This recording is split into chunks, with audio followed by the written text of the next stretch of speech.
শিবপ্রসাদ নন্দিকার ধামাকা, সঙ্গে রাখির তর্কা। Hi everyone, welcome back to my channel Anjana Banerjee vlogs. বন্ধুরা, তোমাদের সকলকে আমার এই ছোট্ট ইউটিউব চ্যানেলে স্বাগত জানাই। মা ছেলের রসায়ন ফুটে উঠেছে আমার বস সিনেমাতে। মা হলেন রাখি গুলজার আর ছেলে শিবপ্রসাদ। এবারেও ছিমছাম পারিবারিক গল্পই শিবপ্রসাদ আর নন্দিতার ছবির বিষয়বস্তু। শিবপ্রসাদ মুখোপাধ্যায় এবং নন্দিতা রায়ের সিনেমা নিয়ে দর্শকদের মধ্যে ঠিক কতটা উৎসাহ কাজ করে তা নিয়ে নতুন করে কিছু বলার নেই। তা সে প্রাক্তনী হোক বা পোস্ত, তারা বারে বারে প্রমাণ করেছেন যে ভালো গল্প আর অভিনয় হলে দর্শক এমনি দাঁড়াবে বাংলা ছবির পেছনে। মা ছেলের রসায়ন ফুটে উঠেছে আমার বস সিনেমাতে। কখনো ভালোবাসা, আবার কখনো চাপা রাগ, একাধিক ইমোশন ফুটে উঠেছে রাখি শিবপ্রসাদের মধ্যে। বই প্রকাশনা সংস্থার বস হলেন অনিমেষ গোস্বামী অর্থাৎ শিবপ্রসাদ, যিনি কিনা অফিসের এক প্রকার ত্রাস।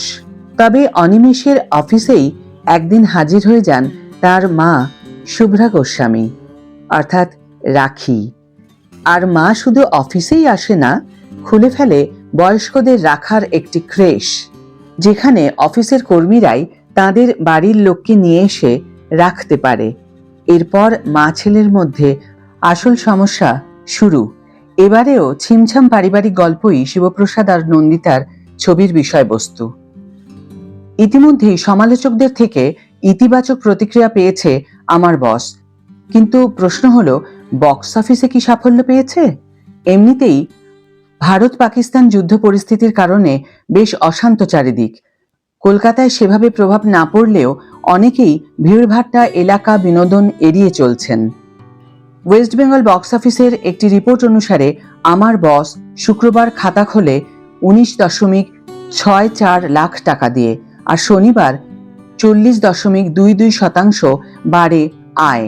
ঘরে ঢোকে 27.54 লাখ টাকা, আর দুদিনে আমার বসের সংগ্রহ হল 40.18 লাখ।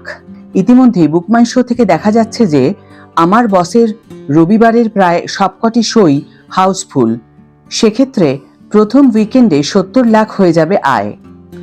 সঙ্গে বেশিরভাগ স্কুলে গরমের ছুটি চালু হওয়ায় উইকডেজেও আয় মন্দ হবে না। আজকের ভিডিও এখানেই শেষ করছি বন্ধুরা। ভিডিওটি যদি ভালো লেগে থাকে তাহলে অবশ্যই একটা ছোট্ট করে লাইক দিও, শেয়ার করো বন্ধুদের সাথে, কমেন্ট করে জানিও তোমাদের মতামত। যারা এখনো আমার চ্যানেলটিকে সাবস্ক্রাইব করোনি তারা অবশ্যই চ্যানেলটিকে সাবস্ক্রাইব করে আমার পাশে থেকো, আর যারা অলরেডি সাবস্ক্রাইব করে দিয়েছো তাদের জন্য আমার অনেক ভালোবাসা এবং অনেক ধন্যবাদ।